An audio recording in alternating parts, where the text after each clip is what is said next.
But I believe we are also called to educate ourselves and others. Luke's gospel tells about the conversation between Jesus and a man in which they both agreed that the law could be summed up in the commandments to love God and to love our neighbor. But then the fellow asks Jesus, "Who is my neighbor?" We cannot love our neighbors if we don't even know who they are. And we can't know who they are if we haven't taken the time to dialogue with them. We can't love our neighbor if we aren't willing to educate ourselves and others about our transgender siblings. In the upcoming year, I hope to make gender identity a priority through workshops, conversations, and maybe even symposiums in good time. We must begin to educate ourselves. Finally, I believe God has called us to activism.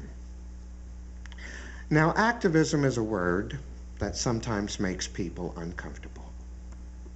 It draws up images of conflict and anger and shouting and marching in the streets. But I think we get a better idea about what activism is when we look at its opposite, pacifism. Pacifism means doing nothing in response to an action. Pacifism is when, after we look into the eyes of suffering, after we educate ourselves about the issue, we do nothing in response. Activism, however, is taking an active response. It's refusing to hide ourselves away. After the crucifixion of Jesus, the disciples stayed locked away in a house for fear of what would happen to them. All of them but one. While 11 of the disciples were doing nothing but hiding in response to the crucifixion, one of them, Thomas, was out on the streets. Thomas was the activist among the disciples. He refused to hide himself away and pretend nothing had happened. I believe God calls us to action. I believe we are called to stand up against the wickedness that drives abusers to hit, to murder, and to rape. I believe it is up to us to do this because no one else in our community is doing it. We were activists when we started an HIV food pantry and offered support groups for people who are affected by HIV. We took action because it wasn't happening anywhere else in the city.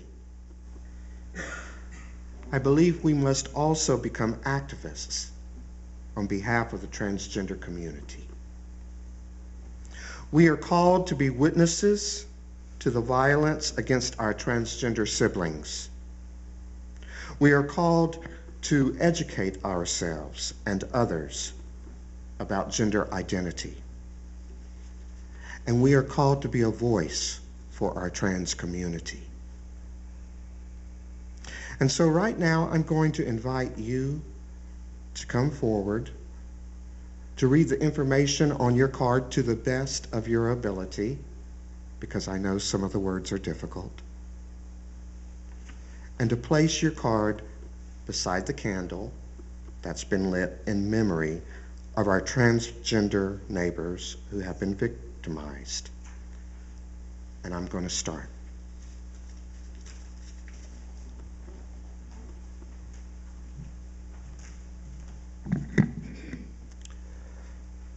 Victoria Carmen White, Maplewood, New Jersey. Shot September 12th, 2010. Victoria was 28 years old.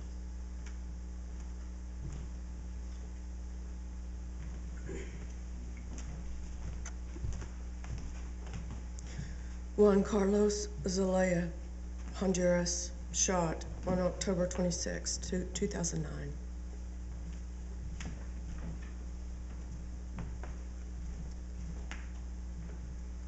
An unidentified transgender woman from Jakarta, Indonesia, was dismembered and mutilated, estimated to have taken place the last week in March.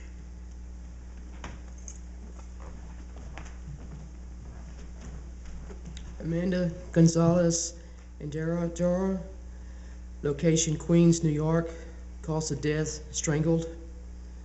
Date of death March 27, 2010. Amanda was 29 years old.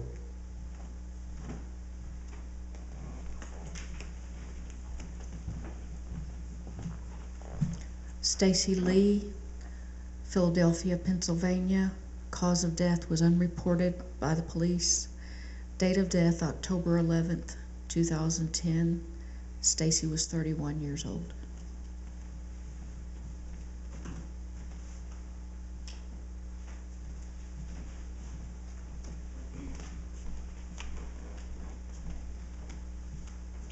Dana A. Larkin, location Milwaukee, Wisconsin. Cause of death, shot in the head. The date of death is May 7th, 2010.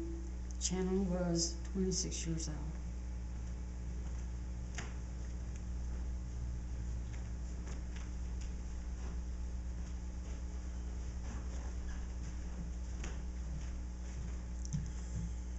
Roy Antonio Jones III, Southampton, New York.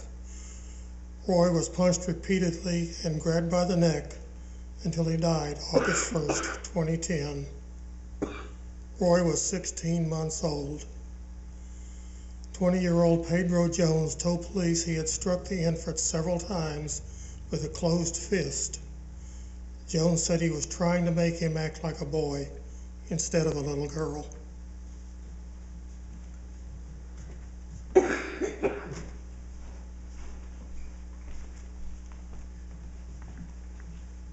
Unidentified transgender woman, San Cristobal, Dominican Republic, raped and shot 3 times, and died May 15, 2010.